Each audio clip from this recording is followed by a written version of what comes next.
You know, I'm recording in some stormy weather, and it seems kind of apt because it's been such a rocky and stormy reading month. Hey everyone, welcome back to Andrew's Wizardly Reads, and today, guys, we are wrapping up the month of April. We're going to talk about the book of the month. We're going to talk about reading slumps, but before we get into that, please do me a favor, like this video and subscribe to the channel, as it does help the channel grow. You can check the description box down below for links to all of my social media, including information about my Patreon/book club, which you can join for as little as $1 a month. I'm currently hosting a Kobo Clara color giveaway over on there. I've done various videos over the past couple weeks on that, so if you want to go and check those out, I'll even have the video in the description box down below if you want to check it out for more details. And of course, we've got the Wizards Enclave Discord. Great bookish community where we do questions of the day and bookish discussions and book ratings and book hauls and stuff like that. So go ahead and check that out. With all of that out of the way, it has been a very tumultuous reading month. Essentially, I started the month and I was like, I've got all these plans. I'm going to come back to the Wandering Inn and I'm going to do all that stuff. None of it happened.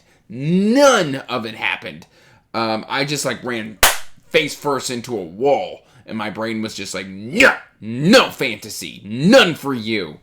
And it was rather jarring for me, I must admit. But I did get a lot of reading done this month after some soul searching.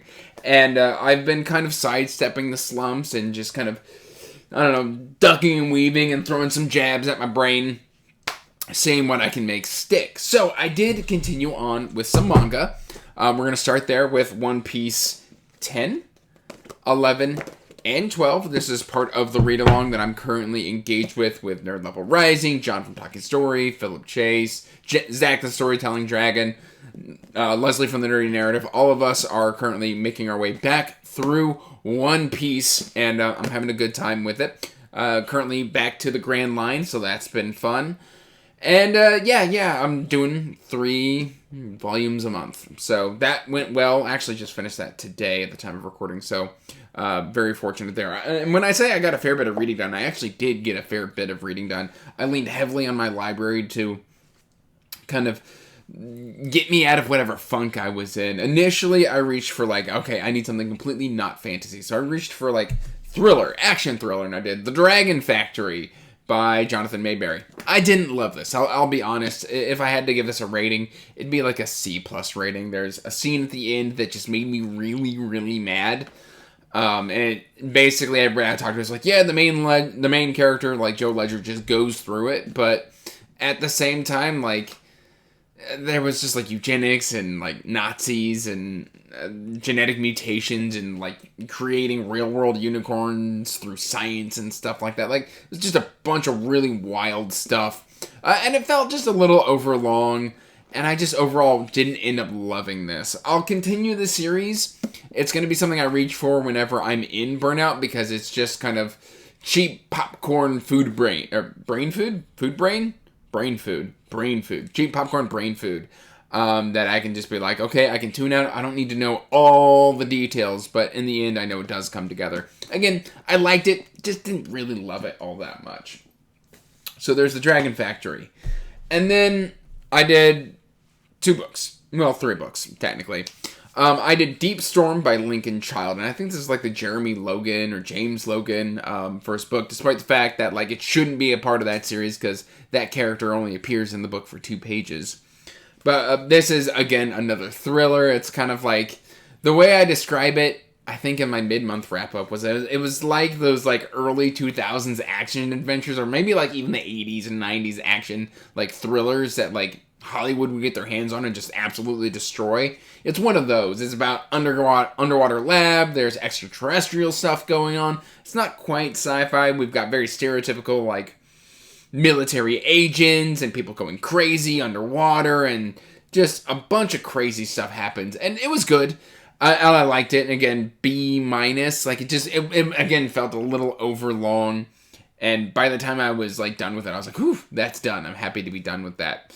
But I still liked it. It was my first time coming back to a Lincoln Child book in probably close to 6 or 7 years. So it was kind of good to come back and experience that. I then finished my arc for Cold Silver for Souls by Tori Tech. And this book is not out yet. It is coming out, I believe, at the end of May. I think like May, I want to say 27th? I could be completely wrong. If I'm wrong, I'll put a correction right here on the screen. But yeah, I enjoyed this. It's fantasy western. I would give this one probably an A. It's Tori doing what Tori does. It's great characters. We've got Hunter, who is this necromancer, but she's a gunslinging bounty hunter as well. She doesn't play well with other people. And it's just overall a really, really enjoyable start to a new series from Tori, which I'm a huge fan of Tori. I'm personal friends with Tori. So, I mean, I am a little biased, but I do think you should do yourself a favor and check this one out when it comes out. It's only about 200 and I think 30 pages long. It's not super long. It's very digestible. It moves really quickly. And I find it incredibly interesting. So yes, I read that one. Now, for some of my favorite books of well, hold on, I got one more I got to talk about before I forget about it. At the time of recording on the 29th, I am halfway through All Systems Rad by Martha Wells. And this book has gotten exactly one chuckle out of me. I just feel kind of underwhelmed by All Systems Rad. I was expecting more. It's won Nebulas, it's won Hugos. It was like all the rage like 2 years ago on BookTube. And so like I was wanting to ease into another sci-fi book, but I hadn't done sci-fi in a while. So I was like, I'll reach for this popular novella, and then that'll ease me into The Rise of the Automated Empire by Dennis M. Myers, which is, I'm kind of moving to next month. I've read about 20 pages from it, and I really enjoy it, but I wanted to kind of like get myself in the sci-fi mood, and so I reached for All Systems Rad. And overall, I would just give it maybe a B-. It's not really doing it for me. It's got decent action. It's easy to read. But I was expecting something more. I was expecting something incredibly special. And that's just not the experience that I personally had with it.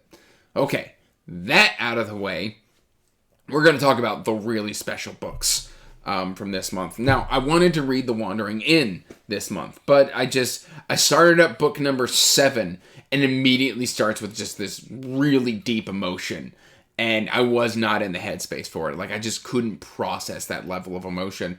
And so I reached for a different Zanzia with a bit more of a cozy feel. And I was very on the fence about this. I didn't know if I was going to like it. I was just like, people have been telling me I need to read this series for forever. I started book 1 and I immediately ordered every physical copy that I could have. And I've been mainlining this. This is Beware of Chicken by Casual Farmer. I've read book 1. I finished book 1. This gets an A to an A+. I finished book 2, Beware of Chicken. This gets an A- to an A. And I am currently 50 to 60% at the time of recording on the 29th into Beware of Chicken 3. And this is currently getting an A- to an A. I'm loving this series. I love the wholesome vibes. I love the different take on cultivation. There's some great humor throughout the series. I think book 1 is the funniest. I've gotten a good chuckle at one particular scene in book 3 in regards to a letter that is being written to another character, and there's a joke in there that just made me laugh out loud. Book 1 had me rolling. Book 2 felt more like a setup book for book 3, and then I hear book 4 is also a setup book for book 5, which book 4 is out on audio, but the physical release isn't out yet, but I'm definitely going to be checking that out. I'm actually also, like I just added to my Amazon wish list, Heretical Fishing, because I want to get into Heretical Fishing as well, by a completely different author, and I've also heard Seth Ring's, like, Battle Mage Farmer is supposed to be pretty good. So this is just something that I'm really, really vibing with right now, is this kind of cozy, just off-the-wall, different style of cultivation book. So I'm really here for that. And then we've got my book of the month. And my book of the month is something that I had a lot of trepidation going into this, because the previous book in this series, because this is the middle book, the previous book rocked me because it was such a different vibe from the book that came before it, which was related but like a standalone. And we're talking about A.R. Witham's The Locke Institute trilogy. This is book number 2. The Trial of Rooker Flynn. And after adjusting to the tone from The Crimes of Rooker Flynn, let me tell you what, The Trial of Rooker Flynn is eye-opening. It is just all gas, no brakes, straight, just adrenaline-fueled, high stakes. This gets an A+. Like, I loved everything about this book. From the stakes, from the Locke Institute, to how evil Gerba Whitmarples is, to just what Rooker and Jack have to go through. And we've got one book left in this trilogy. Now's the time to pick it up. I believe book 3 comes out in September. You can read everything in the Keymark world and get caught up here soon. I highly recommend that you do so. This was fantastic. This is my book of the month, and probably one of my books of the quarter. I just have just eye-opening the entire time. Tons of emotion, tons of anxiety with what's happening to the characters. I loved this book. But that is my reading wrap-up for the month of April. I struggled, I went through the burnout, I went through the slumps, and I fought my way through. Hopefully next month is a little better, but we are going to see. Please let me know in the comments down below what your reading month was like. I would love to hear from you. Let me know if you've read some of these. Give me some recommendations. Let's just have a good old time in the comments. But that's all I've really got for today, guys. I hope you're doing well. Till next time, peace out. Stay magical. Bye. And as always, I want to give a huge thank you to my patrons. Thank you for supporting my passion and my hobby. It means the world to me.